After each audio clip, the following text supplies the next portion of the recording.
So hi folks, I have got the new MI360 camera with me. I just received it. I have ordered it from Amazon, and it was just delivered to me by their delivery services. And there it is, the MI360 camera. And along with this, I have got some accessories. So there is the 2 meter charging cable. Um, this is a normal USB. This is not a Type C cable. These are some accessories for attaching it to the wall. Some paperwork and a charger.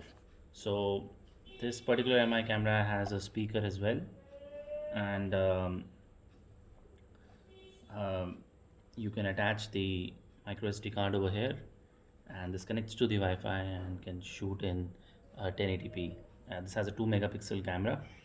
So I will be using it, and then I'll post a detailed review of how it is.